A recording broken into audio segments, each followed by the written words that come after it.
इधर रखो। ये ले मौलवी साहब, 20 लाख लेकर आया हूँ, जो काम मस्जिद का रहता है वो करवा ले। भाईजान, ये अपने पैसे उठाएं और बाहर ले जाएं। इन पैसों से मस्जिद का कोई काम नहीं हो सकता। ये मस्जिद मौलवी साहब, मस्जिद के लिए तो 10 लाख भी काफी थे, मैं एहतियातन 20 लाख लेकर आया हूँ। आप कह रहे हैं ये मस्जिद में लग नहीं सकते? बेशक आप सही बोल रहे हैं, इतने पैसों से 2 मस्जिद तैयार हो सकते हैं। बहरहाल ये पैसे किसी भी क्या है भाई ऐसा इन पैसों में? सब कैसी बातें कर रहे हैं आप? जब पैसे लेने ही नहीं थे तो अभी मस्जिद पता चलेगा वीडियो में इन पैसों में है क्या ऐसा। देखें भाई, नमाज का टाइम होने वाला है, अपने पैसे उठाएं, आप जाएं। ये किसी भी मस्जिद वाह भाई, ये मौलवी है, क्या मसला है पैसों का भी पता चलता। पैसे उठाओ और चलो मतवाली से बात करते हैं।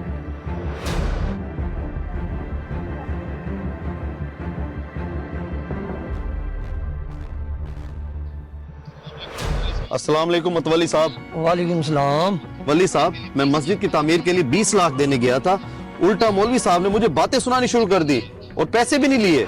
क्या मौलवी साहब ने पैसे नहीं लिए, उल्टा आपको बातें सुनाई है? मुजफ्फर भाई, लगता है किसी और से मिलकर आ रहे हैं आप, मस्जिद इमाम से नहीं मिले होंगे आप। हाँ, मैं उनको अच्छी तरह से जानता हूँ, इमाम मस्जिद ही थे। चले मुजफ्फर भाई, चलते हैं मौलवी साहब से जाके पूछते हैं उन्होंने आपको बातें क्यों सुनाई और पैसे लेने से क्यों पता चलेगा। वली साहब, किस चीज का इंतजार है? चले मेरे साथ।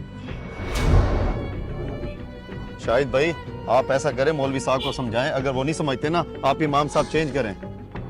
वली साहब, मैं पूरे 20 लाख लेकर आया था, मुझे तो ये समझ नहीं आ रही उसने 20 लाख लेने से इनकार क्यों कर दिया? रुके इमाम साहब, बात सुने। जी मतवाली साहब, खैर थी?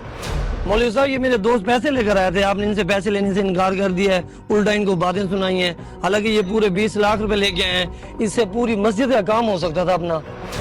जी मतवाली साहब, आप ठीक कह रहे हैं। मैंने इन भाई को समझाया है कि आपका पैसा किसी भी मस्जिद पे नहीं लग सकता। तो लिया आपने, बहुत बेइज्जती होगी मेरी। आप जल्दी से इमाम साहब को तब्दील करें। मतवाली साहब, बात सुने, इमाम भले आप तब्दील कर लें, लेकिन ये पैसा किसी भी मस्जिद में नहीं लग सकता। ठीक है इमाम साहब, लेकिन हमें ये तो बता दें कि इनके पैसे किसी मस्जिद में क्यों नहीं लग सकते? जी मतवल्ली साहब, सूद और जुए से कमाया हुआ पैसा अल्लाह के रास्ते में नहीं लग ये है मसला। शायद आप जानते नहीं है, इस भाई ने सूद का कारोबार शुरू किया। सूद का कारोबार है इसका। और जिस जगह पे ये रह रहे हैं वो जगह यतीमों का हक है।